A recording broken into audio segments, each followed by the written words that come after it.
Welcome home to Maple Suites. Maple Suites consists of two 4-story buildings located at the corner of USF Genschef Drive and Holly Drive. Here, you get to experience having a more independent lifestyle while still having plenty of opportunities for interaction with other residents. Suites in Maple consist of two double occupancy bedrooms joined by one shared bathroom that is cleaned weekly. Each room has a bed, desk, chair, and dresser for each student, as well as shared closet space and a window. Each floor has a full kitchen with a refrigerator and oven where you can cook your favorite meals.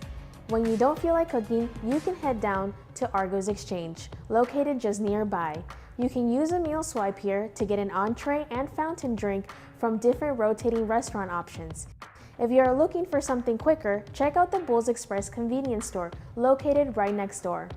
Another nearby option, The Hub, is located just a short walk away in the Village. This all-you-care-to-eat dining hall features a wide variety of selections to meet various dietary needs and preferences. When it's time to do your laundry, you can visit the laundry room on the first floor of your building. Bring quarters or load up funds on the Speed Queen app with your phone. It's up to you. To learn more about our housing options, visit usf.edu/housing. Get ready to live the Bulls life.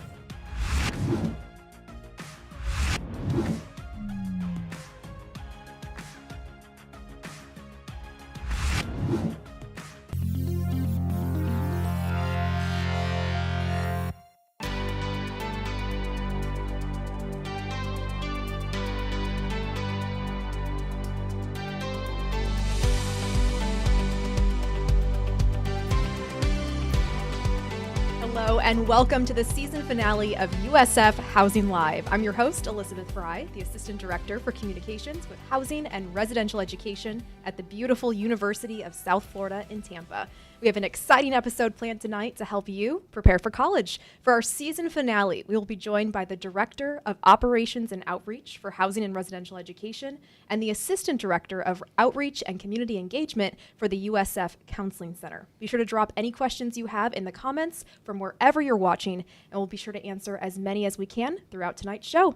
Now, without further ado, I'd like to introduce Dr. Andy Johnson. He is the Director of Operations and Outreach for Housing and Residential Education. Andy, welcome. Hey, thank you so much. To have you here. I know, right? This is the first time we've sat on set together. I know, and the season finale, what better way to wrap up the season? Love it, love it.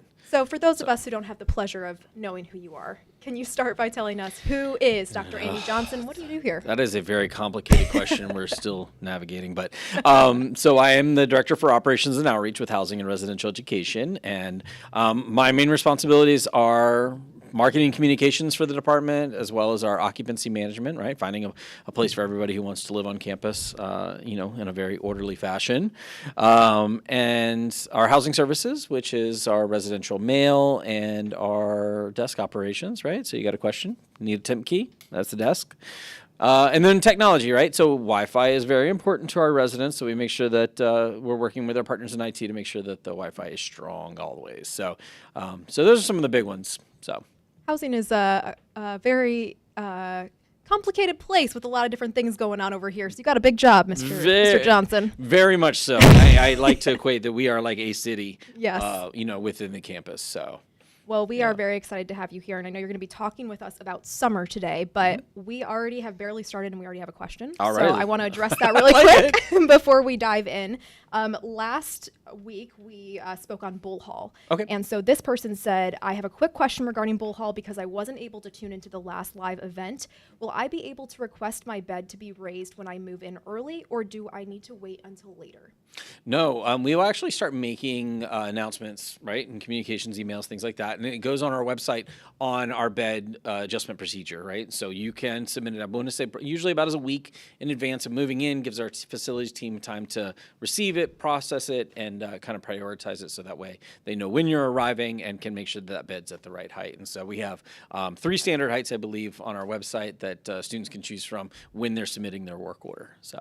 And all that information is on our website. You can take care of it before you get here. The website is is the be all end all. We put everything that we know up here down there. So that's right. Well, if you have any questions, please put them in the comments and we'll ask Andy anything that you need to know. But we are here to talk about Summer B today. So Andy, why don't you just start by telling us kind of what Summer B is all about? I know a lot of times students typically equate starting their college experience to the fall semester, but there are some unique benefits that come with starting in the summer.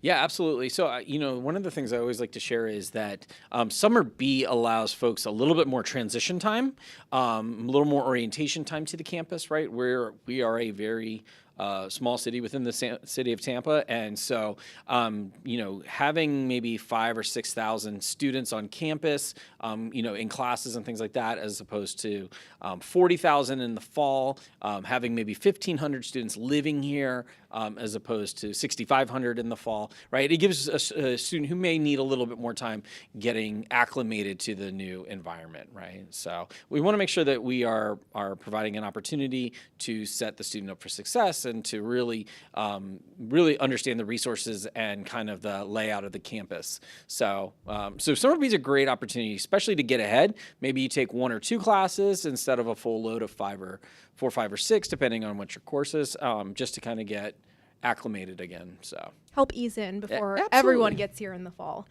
We do have a few other questions coming in. All right, I love it. Yeah, we got a lot of interested folks today, which is great. Nerdy says, if I am a veteran, can I live on campus using my GI Bill?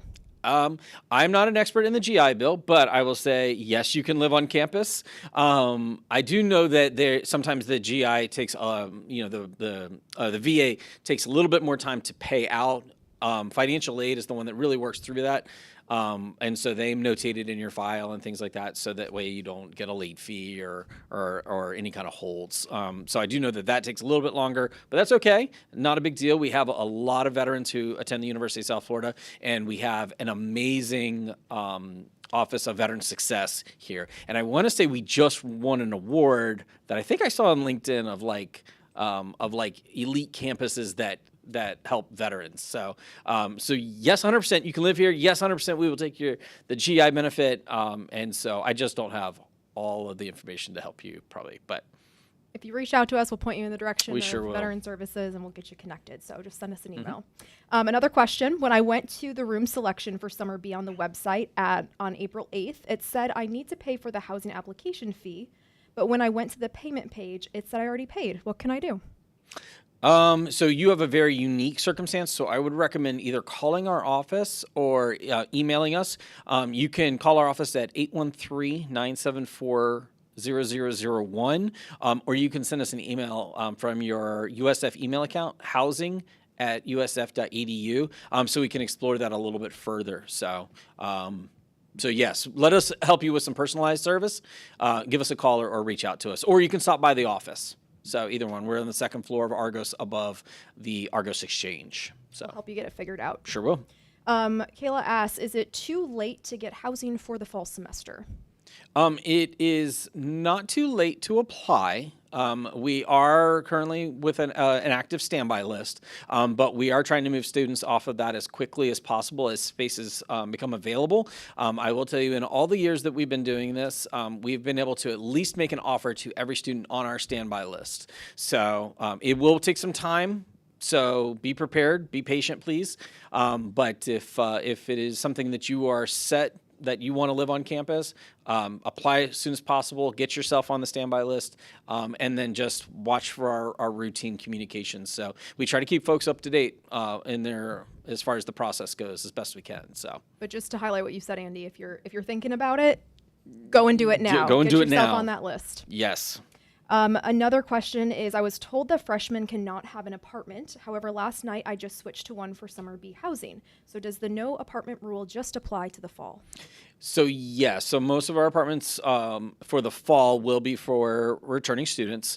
So our new students and our transfer students who are coming in for summer should have that opportunity. So, and for that, we'll have Holly A, Holly B, Holly F, COSOV, Cypress C, and Cypress D open for our apartments for the summer. So we'll also have Beta Hall, which is one of our traditionals, and then we'll have Endeavor Hall possibly open depending on capacity, maybe a little bit later or a little closer towards Summer B opening.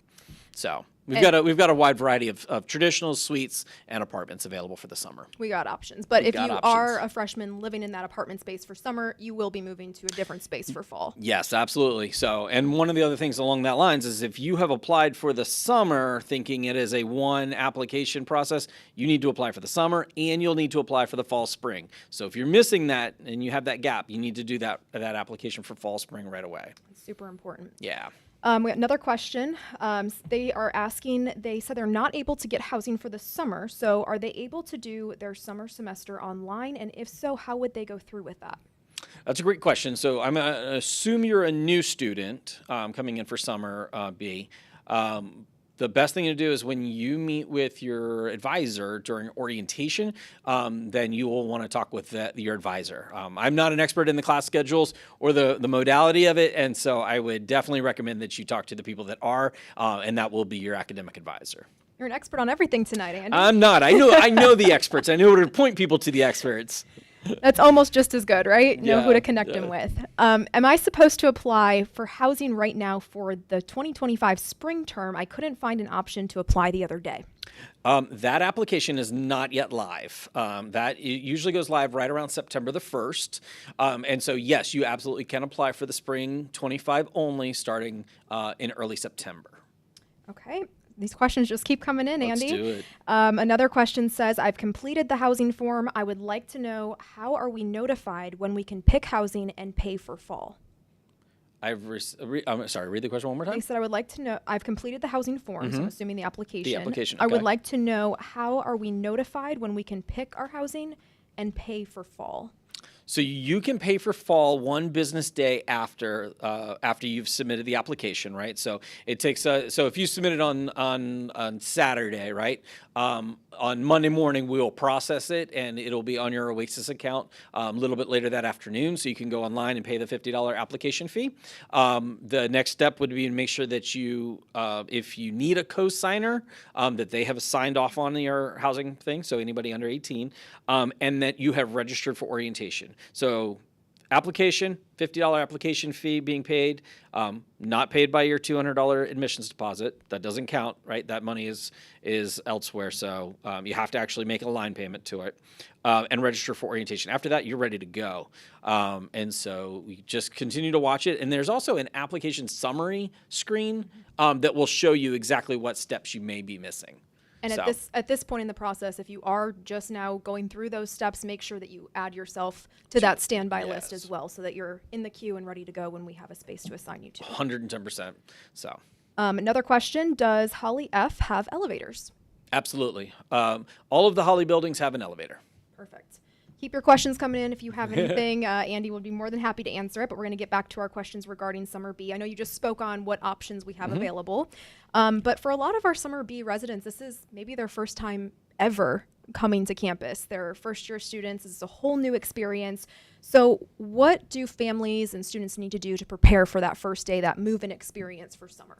I think before even that day, right, is really make sure that you are paying attention to our website, right? Our website has all kinds of resources on there on like things to bring, things not to bring, where to go, what you kind of can expect through the day. I think that's really, really important. So make sure you review that. We do send out lots of email communication. So please make sure you're checking your USF email account. That is our official means of communication. And then when you get there on that day, you will arrive in Holly L, which is very close to Lot 56 and Holly Drive. You'll do your check-in there, pick up your keys, and then you're ready to move into your residence hall for the summer. I would say once you get in there, though, relax, have some fun. You're gonna probably have a little bit of a wait on the elevator depending on when you arrive, but that's a great opportunity to, as you're standing in line, to meet and talk to people. And so it's going to be a good day. I also say that the residence life coordinators for that area, right, the full-time live-on professional staff, the resident assistants who are our student staff, they will be in and around the halls. It's a great time to meet them and talk to them, ask them questions. They're really there to build community and really strong communities. So I think those are some of the things you can probably expect on the first day, and then or on that move-in day. But then our colleagues over in New Student Connections and some of our campus partners have a lot of different activities going on, and so it's an exciting time. Yeah, get ready for a great first day, because Yes. we are excited to have you here, and you can definitely feel that when you step onto campus. There is an energy about it. There is. Okay, I want to offer a little bit of a clarification, because based on this question, we might have a little confusion since we've been jumping back and forth between summer and fall. Yeah. Someone asked, how does the Summer B standby list work? So do you want to clarify Gotcha. that a little bit? So right now our standby list is only for the fall spring terms. So our summer is still open. You can go in and apply, pay your application fee, make sure you register for orientation, and then you should be able to go in and select your room. So if you are running into an issue with summer selection, just call our office or shoot us an email and we'll help navigate it with you. So Continuing on with the questions, we do have a few about LLCs. okay. This person would like to know if we have LLCs for every major, and would you recommend to apply for an LLC for a better chance of getting housing? So no, we do not have it for every major, right? Because I don't even know how many majors the university has, but there's a lot. Yeah. But we do have it in some concentrated areas, right? So for example, Bull's Business Community, engineering, right? They take in any majors that fit into those colleges. And so you could be an industrial engineer or a structural engineer or a civil engineer. You could be an accounting major. You could work in marketing, things like that, even though there's the Zimmerman advertising program that's, so it's really about clustering the majors of like schools. And so, yes, absolutely. I encourage folks to explore all of the different options, that we have in LLCs. And if there is one that is right for you, absolutely apply. It is an amazing experience. There's a lot of dedicated folks that spend a lot of time over the summer reviewing data from the previous year, making plans, programming, setting up speakers and scheduling events in the halls, study sessions. A lot of classes are taught right inside of our halls as well.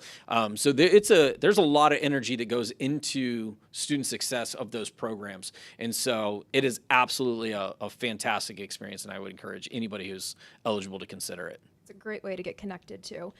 This person also asked if there's a standby list currently for LLCs. I couldn't tell you that off the top of my head, but I do believe that most of them are still open, right? And so after you submit your housing application, there is a spot where you can apply for an LLC in the housing portal. You'll go online, fill out the application, pick the one that's best to you. That application will get sent off to our academic partner for review. Once it's been reviewed and a decision's been made, then they will talk to us a little bit about placement. So again, if you're interested, it's free to apply, right? There's no cost to apply. That I would highly encourage you to consider it. All right, we're going to go switch back to Summer B, but if you have any questions, we're more than happy to go back to whatever you need to address. So keep those questions coming in. So for move-in day with Summer B, will there be any volunteers or any help for residents moving into their residence halls? Yeah, absolutely. So we have a lot of staff that will be around to help folks get oriented. We'll have a lot of signage, but most of our volunteers, as far as like moving in, we won't have that. But we will have carts available, and so we will have a checkout where people can, I don't know, they're probably like 3 feet by 4 feet. I mean, they're pretty good size, right? And so those are free. We do have a limited number. So we do encourage folks to bring their own dollies or carts to help speed up the process. But we will have some carts available, and then we'll have just a lot of folks that are willing to lend a hand however possible. But our Bull Hall program, which is our signature program, only occurs in the fall. That's right. But if you are here for summer, then you could volunteer for fall as well. There you go. It's a perfect solution. We do have another question. How can we check our place in the standby list for housing? That I actually don't know the answer to that question. I do know that on the we do try to put as much information out on the website as possible. I would probably say that's probably the best place. And we are communicating regularly to folks that are on the standby list. But I would say if you have a very specific question, best to call us or send us an email, and so we see how we can help you navigate your question. Yeah, for privacy purposes, obviously, we don't put the whole list up on our website, but every Monday we are publishing standby list numbers, so you can see how many people have been assigned that week, how many people are still waiting on the list, and then if you need more specific information about your specific case, give our office a call, and we'll try to help you out the best we can as far as where you're at and what your timeline may be looking like. Expert level response. I just published it this week, so it's on the top of my brain. My student currently signed up for on-campus summer C classes, might get summer A classes, but we won't know until May 16th. What housing application should he fill out now to not lose money? I would say start with the A, because we can always change that over to a C later. And so that's where I would start. Start with the A. And then once you know that schedule, then go ahead and we can just have him pop by the office or he can change it online. So, but we can definitely make that change and extend it. So that happens pretty regularly, actually. Students don't realize that they were in one term or another, or realize that, hey, I had an opportunity to, take A classes, and now I have an opportunity to take B classes, and we'll need to extend through the whole summer. So that's pretty routine. So, but we can definitely help. So select the A. That's my advice for now. And then if you need to extend to a C or a B, come by the office and we'll help you out. We will fix it, whatever we need to do. That's right. Another question, what happens if I do not get into a room after the standby list? So as I shared earlier, right, we've always been able to offer out a space for everybody who's been on the standby list. If it is that we do not believe that we would be able to do that, we'll try to make it as transparent as possible, right? So students can have the opportunity to make other plans as they get ready to start their term. And that's exactly why we have those numbers published too, just to give you an idea of how fast things are moving, where things are at, just keeping you updated. So. Yeah. Check our website and you can see how those numbers are moving. We update them every Monday at 10 a.m. There we go. Okay, back to our summer B classes. I'm sorry if you guys are getting whiplash out there, but we love it. We're here to help. So once moved in, what can students expect campus life to be like during summer B? It's obviously a little bit different than fall. It is. You know what I found when I was an undergrad living during the summertime? I made really strong connections with the people that were also there, right? We played, this is kind of dating me, but we did play video games. I did have an Xbox, but we found board games being like one of the most engaging opportunities, right? And we literally sat around in our common area and just played board games for 3 nights a week. And so you will find that there is still life on campus, but you can expect most likely that you will find a group of friends that you will connect incredibly tight with, and just find commonalities that way. But all of the resources are still available. The fitness centers are still open. The pools are still open.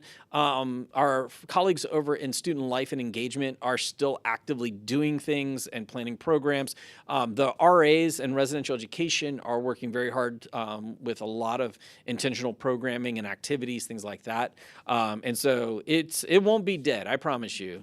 This campus is never quiet. It's always full of life. That's right. So, yeah. There'll be something fun going on. You can't miss out here. No. Anytime, there's always something fun. No. While the summer term won't have as many people on campus as the fall, maintaining a healthy social life is obviously still very important for everybody.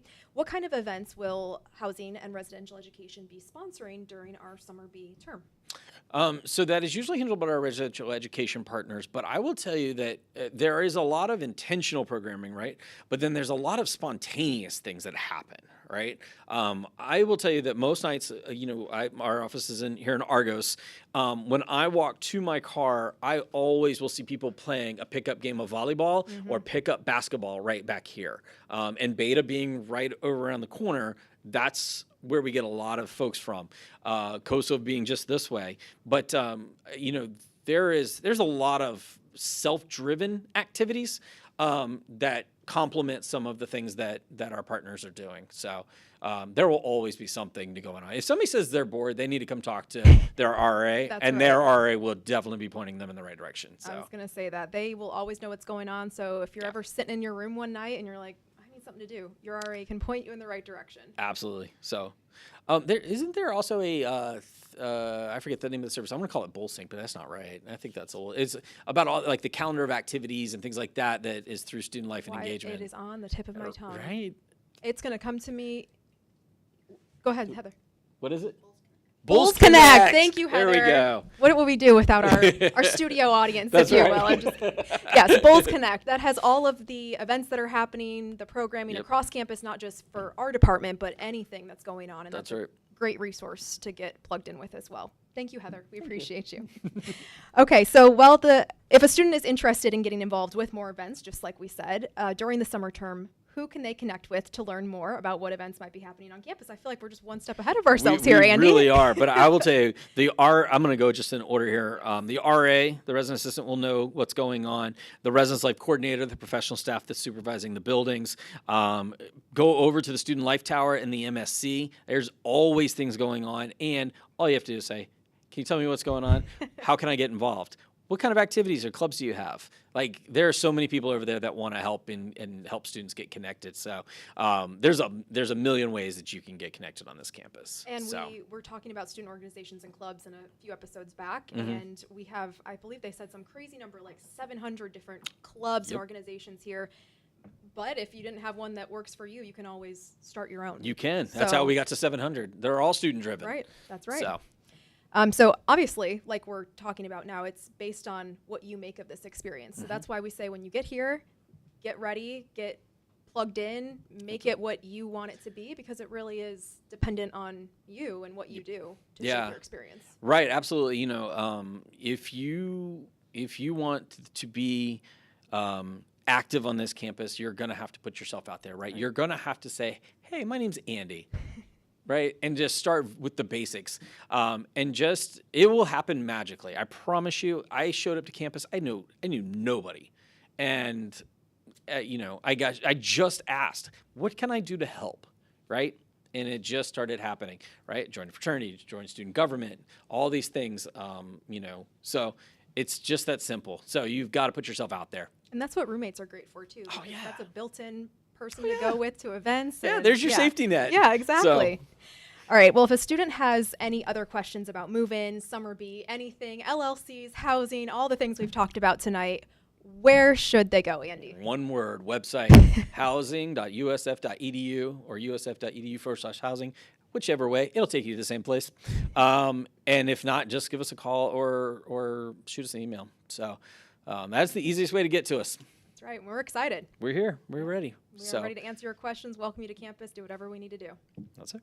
All right. Well, Andy, thank you so much for being with us for the season finale. We appreciate you. I'm so excited. Thank you. We'll see you back here for our pre-stream for grand opening. That's right. Grand opening. A few more months away. Thanks, Andy. We appreciate it. We're not going anywhere, though. We have more Housing Live after the break, so stay with us.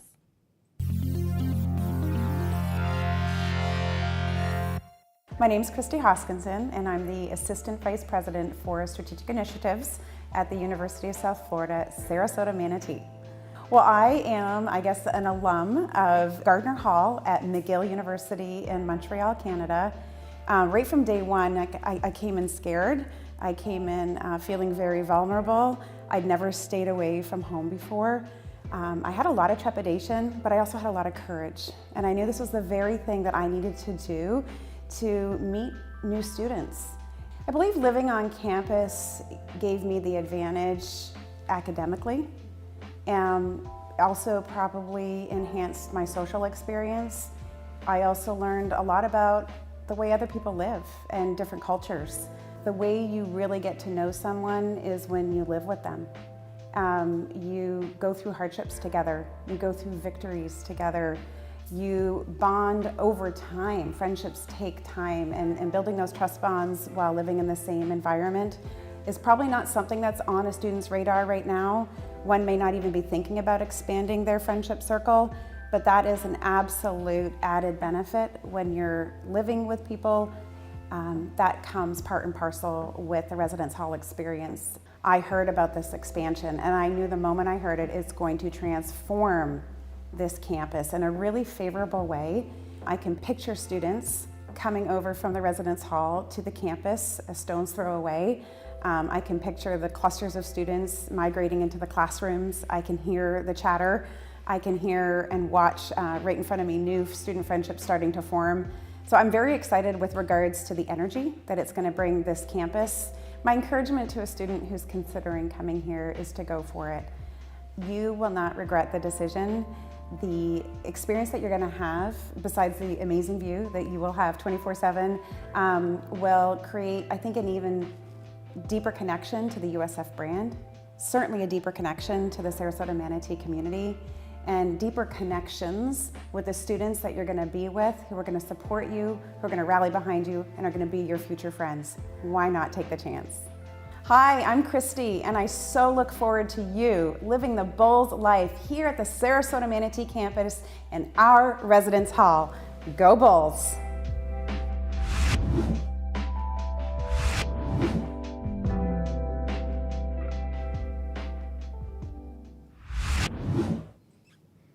Welcome back. If you're just now joining us, this is USF Housing Live, and we are here to help you prepare to live the Bulls life here at USF. So drop your questions in the comments from wherever you're watching, and we'll answer as many of them as we can throughout tonight's show. Now I would like to introduce Heather Walders. She is the Assistant Director of Outreach and Community Engagement for the USF Counseling Center. Heather, how are you doing? Doing great, thank you. We are so happy to have you here tonight. I know you were talking about a very, very important topic, mental health and the Counseling Center, so we really appreciate your time. Why don't you just start off by telling us who you are and what you do here at USF? Sure, so my name is Heather Walders, and I am the Assistant Director of Outreach Services and Community Engagement at the USF Counseling Center here on the Tampa campus. So I help keep everybody connected to the different services and also keep my ear out for what the trends are so that we can help the student body as much as possible. And obviously the Counseling Center is a very important place no matter where it's at, but here at USF, a very important resource for our students. So tell us what the Counseling Center is and what the goals are. Right, so our goal is to promote overall well-being for our students, and that can be both academic but also personal. While we encourage and hope that they are academically successful while they're here, we're also really focused very much on their mental health, their well-being, and whether or not they are navigating this transition into young adulthood in a way that is going to be most beneficial to them meeting the goals that they have for themselves.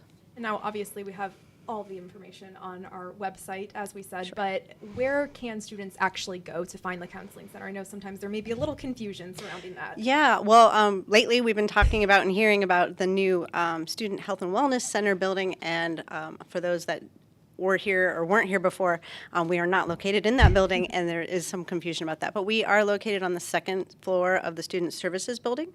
We're directly upstairs from the Financial Aid, which a lot of students know where that is, and then the Career Services. We're right across the hall from them.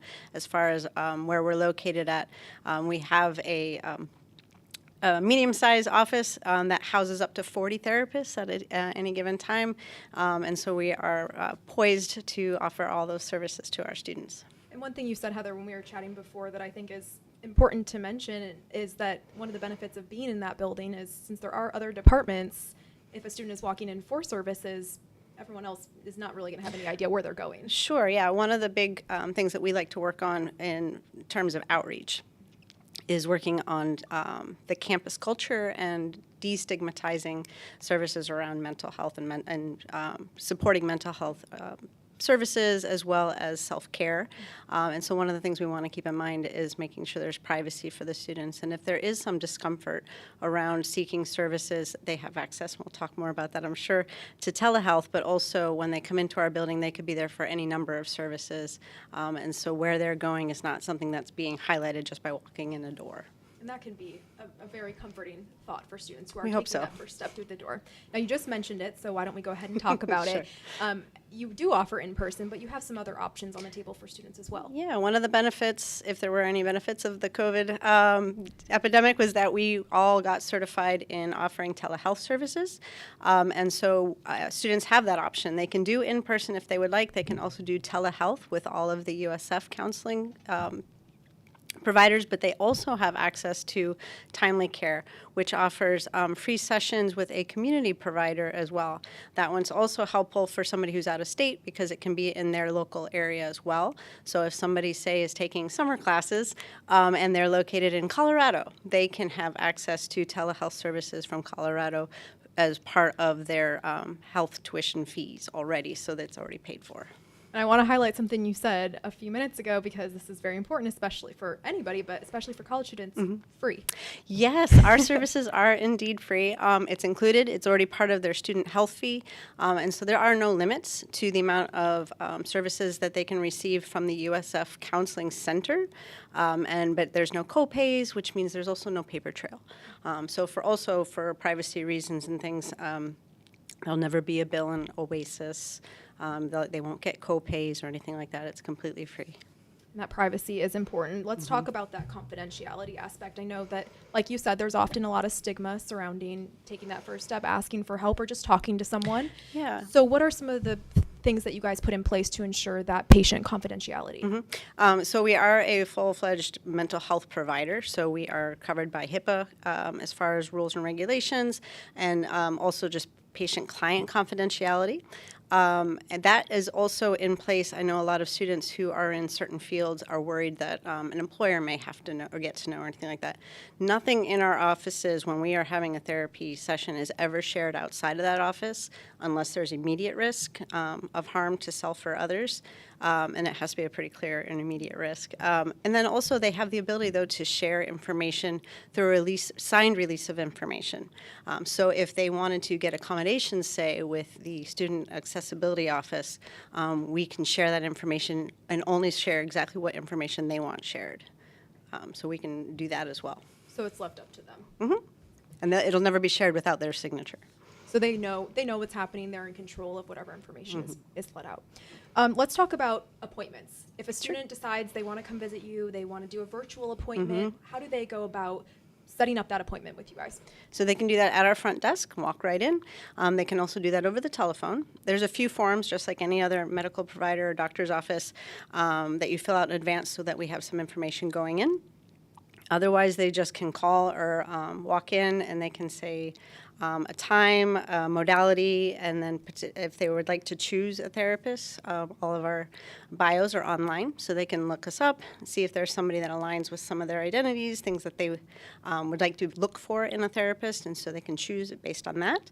But I also want to highlight, too, that we don't limit it to appointments. People can do walk-ins. They can just walk in, say, I really need to talk to somebody right now. We always have anywhere from 2 to 5 therapists available for walk-ins as well. Okay. And that's between the hours of 9 and 4. And is that Monday through Friday? Yeah.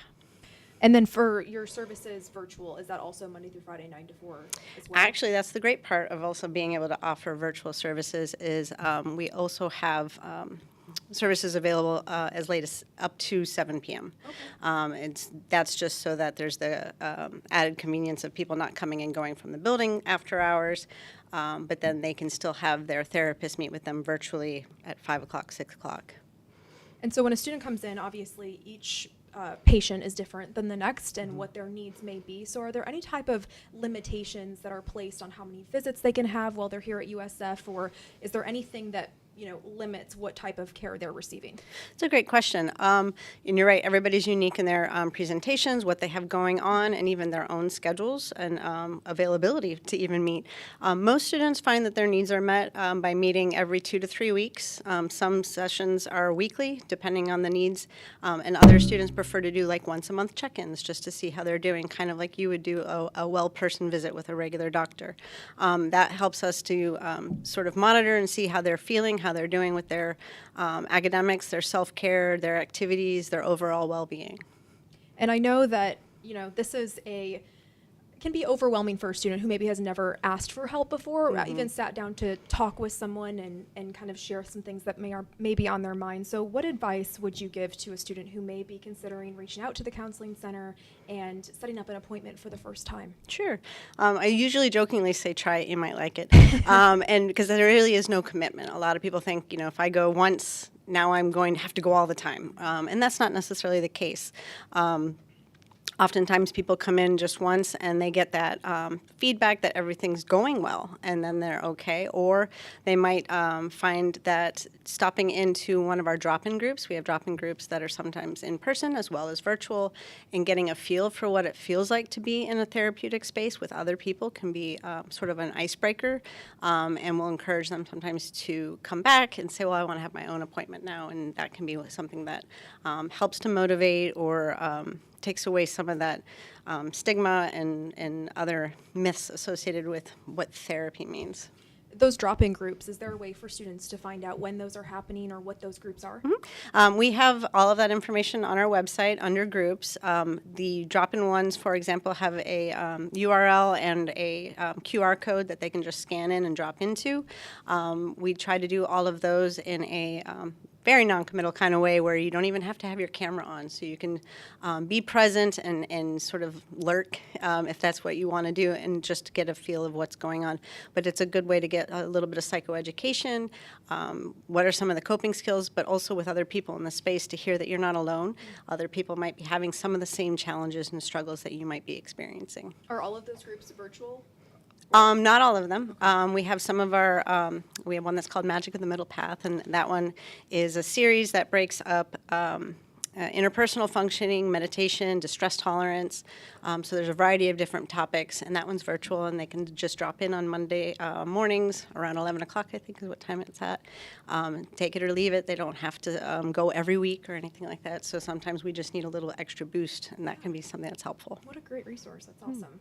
So let's talk about, I mean, we were talking about with Andy moving in, the beginning stages of everything, but what about when students are leaving and they're graduating and they've been seeing you guys for a while and they've established that care and now they're starting that next chapter of life and they're kind of wondering what's next. So how do you walk them through that transition? Sure. So it's similar to how student health and wellness works, where we want to make sure there's continuity of care. We, in our offices, don't do any prescribing. We're not a medication management. That's definitely student health and wellness through psychiatry services. But we will work with them to talk about insurance availability, sliding scale options if there's a community provider, whether or not they want telehealth or they want somebody who's in person. And so we'll try to work with them with our case managers and referral specialist to make sure that we get them set up wherever they're going. And we can do releases of information if they want to take their file with them so that they can start and get continuity, not have to start all over.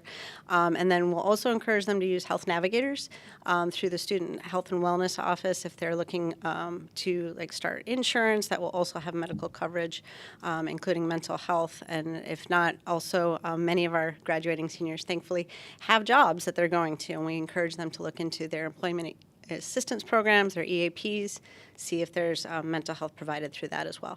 An important conversation to have, for sure. When I like to talk about when you are first starting your therapy journey or going into that counseling journey and kind of exploring, talking to someone and figuring out just what you need in order to thrive. Sometimes it may take a few tries until you find that person that you really connect with. Sometimes you hit it off on the first try. When we were chatting, I said it's kind of like dating. You gotta figure it out. So if someone comes in, they have a few sessions with a therapist, they're like, I'm not really sure this is the right person for me. Can they switch therapists or counselors, or what's the process with that? Yeah, of course, we always say give it a chance, right? Because we don't always know. You can't judge a book by its cover, and sometimes there's a lot of emotions associated with our first visit with somebody. So if it's a clear, this isn't going to work, that's totally understandable, and you can mention it to the front desk. The front desk will basically submit a request. We do ask for information about why, especially if it's a glaring thing. We learn from our mistakes too, so we want to know if there's a problem, what that might be. But we also encourage them to talk to their therapist, because that's part of that open dialogue and communication of, hey, this is what I don't feel comfortable with, and see if it's something that can be worked around. Is there a miscommunication or something else going on? So we do encourage them to have that open conversation. On the other hand, though, yes, transfers are absolutely possible. We encourage them to do it semester to semester. That way it doesn't necessarily inhibit the flow of services to other students at the same time. But yeah, there's definitely no limit to the number of transfers. We just encourage them to do it in a way that makes sure that they're meeting their therapeutic goals as well. Like you said, sometimes it just takes a few sessions to really get settled in and figure out if it's going to be a fit or not. So give it a chance.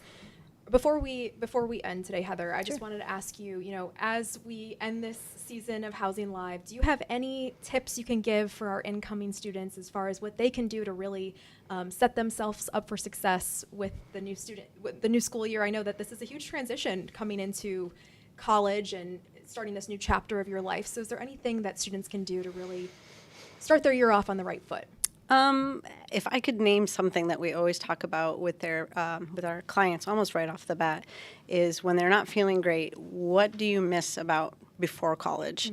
And because oftentimes they figure out that there are things that they used to do that were a regular part of their schedule and they didn't realize how much of a benefit mentally it was for them.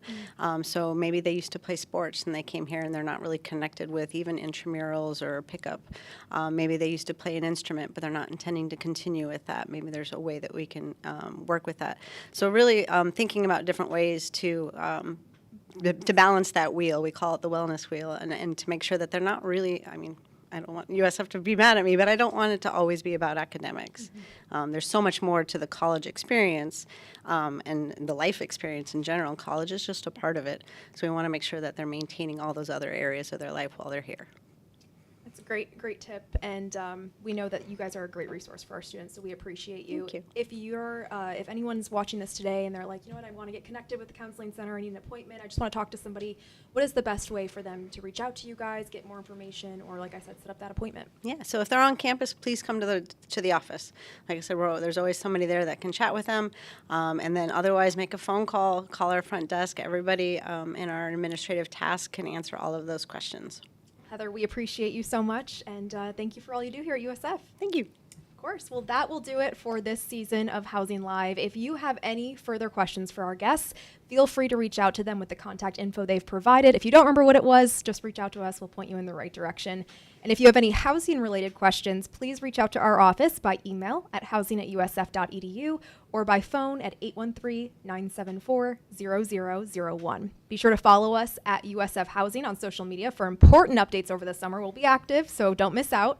Our next live stream will be on August 9th, where we will answer all of your questions about grand opening day. It's going to be here before we know it. USF Housing Live is produced by Housing and Residential Education at the University of South Florida in Tampa. Our motto is best place to live, best place to work, best place to learn. Thank you to tonight's guests for joining me this evening. Thank you to our production crew, to you, our viewers, and of course, there's always just one last thing. Go Bulls. Good night, everyone.